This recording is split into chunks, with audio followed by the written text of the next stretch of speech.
माँ दुर्गा जी की 9वीं शक्ति का नाम सिद्धिदात्री है। ये सभी प्रकार की सिद्धियों को देने वाली हैं। नवरात्रि पूजन के 9वें दिन इनकी उपासना की जाती है।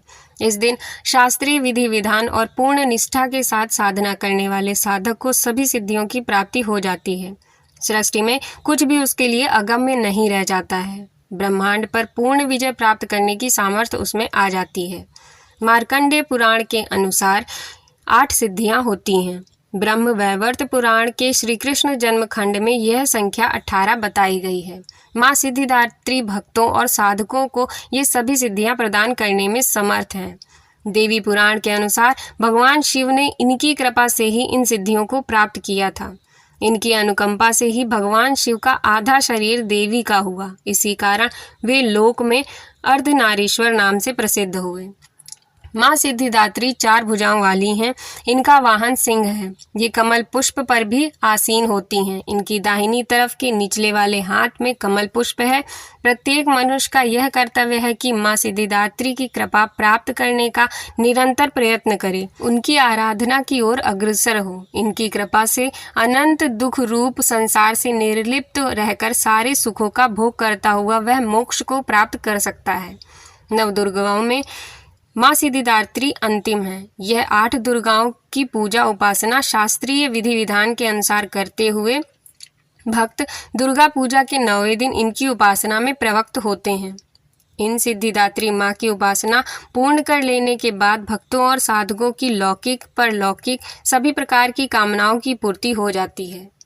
सिद्धिदात्री माँ के कृपा पात्र भक्त के भीतर कोई ऐसी कामना शेष बचती ही नहीं है जिसे वह पूर्ण करना चाहे। वह सभी संसारिक इच्छाओं, आवश्यकताओं और स्पर्श हाव से ऊपर उठकर मानसिक रूप से माँ भगवती के दिव्य लोकों में विचरण करता हुआ उनकी कृपा रस पीयूष का निरंतर पान करता हुआ विषय भोग शून्य हो जाता है। माँ भगवती का परम सानिध्य ही उसका सर्वस्व हो जाता है।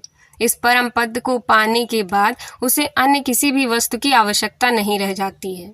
माँ के चरणों का यह सानिध्य प्राप्त करने के लिए हमें निरंतर नियमनिष्ठ रहकर उनकी उपासना करनी चाहिए। माँ भगवती का स्मरण, ध्यान, पूजन हमें इस संसार की असारता का बोध कराते हुए वास्तविक परम शांतिदायक अमृत पद की ओर ले जाने वाला है। इनकी आराधना से जातक को विभिन्न प्रकार की सर्व सिद्धियों, नवनिधियों की प्राप्ति हो जाती है। आज के युग में इतना कठिन तप तो कोई नहीं कर सकता, लेकिन अपनी इच्छा अनुसार जब तप पूजा अर्चना कर कुछ तो माँ की कृपा का पात्र बनता ही है।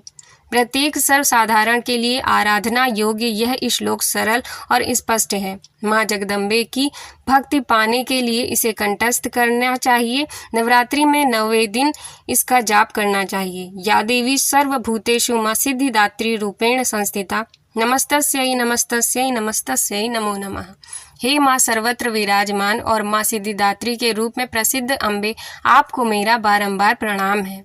मैं आपको बार बार प्रणाम करती हूँ। हे माँ, मुझे अपनी कृपा का पात्र बनाओ।